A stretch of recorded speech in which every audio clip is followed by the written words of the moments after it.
50 हत्या करने वाला डॉक्टर गिरफ्तार है। इनको डॉक्टर डेथ के नाम से भी जानते हैं। ये डॉक्टर डेथ, देवेंद्र शर्मा उर्फ डॉक्टर डेथ। अगली तस्वीर मैं आपको दिखाऊं, ये इनकी गिरफ्तारी हुई। राजस्थान के दौसा से अरेस्ट हुए हैं, फरार हो गए थे गिरफ्तारी के बाद। उसके बाद फिर खोज के इन्हें गिरफ्तार किया गया है। ये तस्वीर आप देख रहे हैं उत्तर प्रदेश के अलीगढ़ की।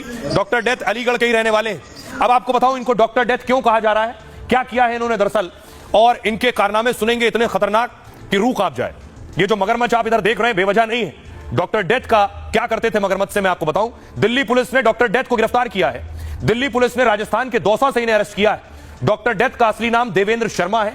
ये लोगों को मारकर लाश मगरमच्छ को दे देते थे और दिल्ली, हरियाणा, राजस्थान में हत्याओं को अंजाम दिया। 50 से ज्यादा हत्याएं, 7 सालों में 7 मामलों में इन्हें उम्र कैद हुई है। मर्डर के एक केस में फांसी की सजा भी सुनाई गई है इन्हें। 2023 में तिहाड़ जेल से पैरोल पर बाहर आए। पैरोल खत्म होने के बाद वापस तिहाड़ नहीं पहुंचे। तभी से दिल्ली पुलिस डॉक्टर डेथ को तलाश कर रही थी। देवेंद्र शर्मा राजस्थान के दौसा में पुजारी बनकर छिपा हुआ था। दिल्ली पुलिस को डॉक्टर डेथ के वहां होने की सूचना मिली, जिसके बाद दिल्ली पुलिस की टीम दौसा पहुंच गई। पुलिस ने जब इसे गिरफ्तार किया तब वो प्रवचन दे रहा था।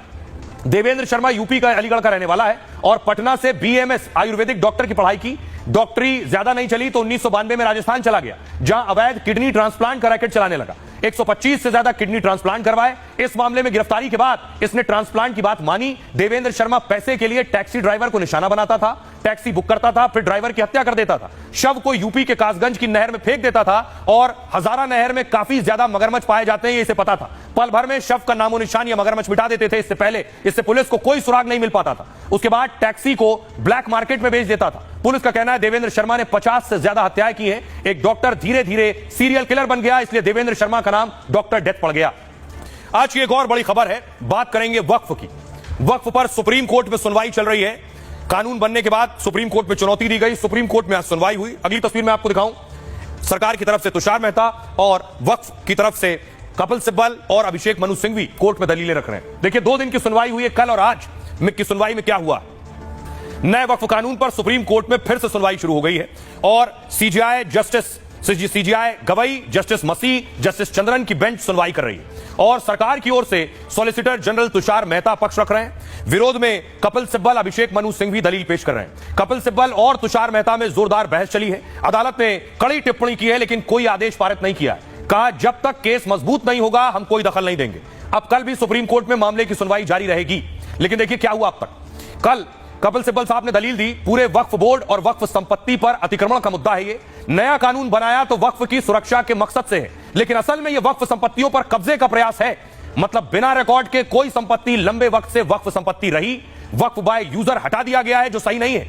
पहले बिना रिकॉर्ड कोई संपत्ति लंबे वक्त से अगर वक्फ संपत्ति रही है तो माना जाता था कि यह वक्फ संपत्ति है, दस्तावेज जरूरी नहीं था।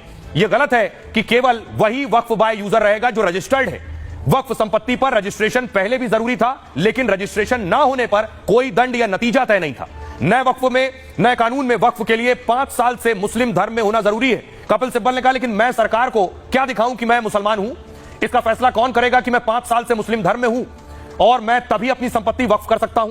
पहले बोर्ड के सदस्य मुस्लिम होते थे, अब गैर मुस्लिम भी सदस्य होंगे। अब तो सीईओ गैर मुस्लिम हो सकता है, पहले केवल मुस्लिम होता था।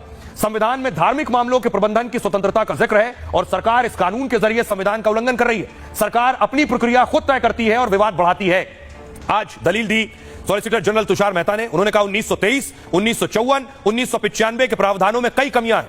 नए संशोधन के जरिए वक्फ कानून को ठीक किया गया। 97 लाख लोगों की राय और जेपीसी की 96 बैठक के बाद कानून बनाया है। सरकारी जमीन पर किसी का कोई हक नहीं हो सकता है, चाहे वो वक्फ बाय यूजर के आधार पर ही क्यों ना हो। कोर्ट भी इस तरह की सरकारी संपत्ति पर साफ कह चुका है कि सरकारी संपत्ति को वक्फ घोषित किया तो सरकार वापस ले सकती है।